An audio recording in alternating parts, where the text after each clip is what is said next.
Pratiquer la méditation régulièrement peut vraiment nous aider à améliorer la qualité de notre sommeil ou tout simplement à aborder le sommeil de manière moins tendue.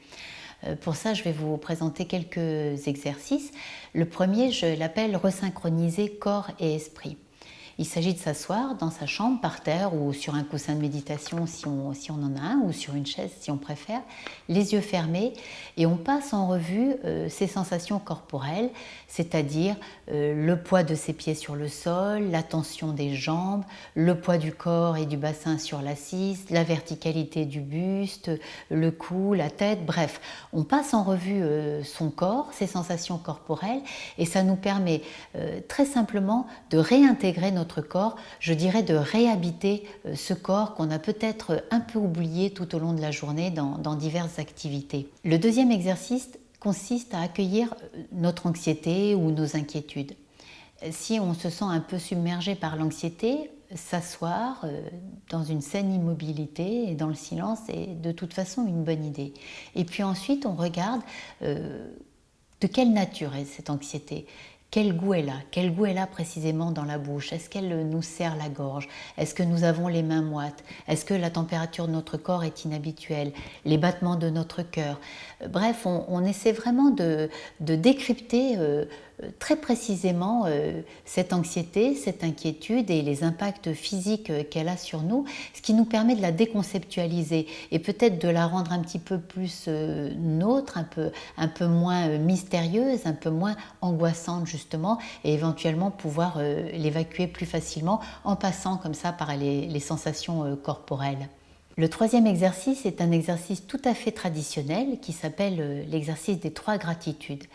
Il s'agit de se rappeler 3 moments dans la journée qui ont été bons. Et ça peut être des moments tout simples. Ça peut être le chant d'un oiseau qu'on a pu entendre entre 2 bruits de moteur de voiture. Ça peut être un sourire qu'on a reçu au bureau ou dans un commerce. Ça peut être une chose gentille qu'on nous a dite ou une chose gentille qu'on a faite.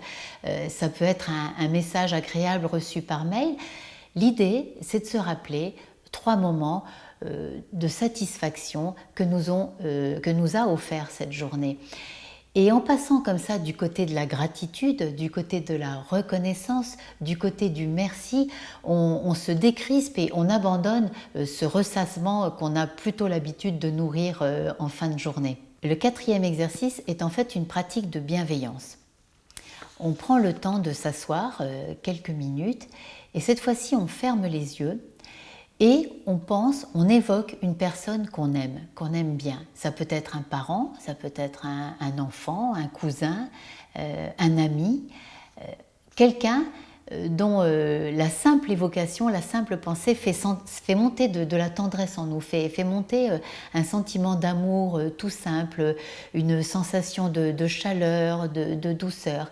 Et précisément, cette sensation de chaleur, cette sensation de douceur, cette sensation de détente qu'on va sentir à l'évocation de cette personne, eh bien, on va se l'offrir à nous-mêmes, on va la faire circuler dans notre corps, et de là peut découler une profonde détente, une profonde satisfaction qui nous aide vraiment à lâcher les tensions, à lâcher les crispations habituelles. Pratiquer au quotidien, ces exercices peuvent vraiment nous permettre de nous reconnecter avec beaucoup de souplesse et beaucoup de douceur à une détente profonde, et puis aussi à avoir moins peur de nos contrariétés, moins peur de nos inquiétudes, à nous familiariser avec elles et vraiment à nous aider à vivre tout cela plus pleinement chaque jour et chaque nuit.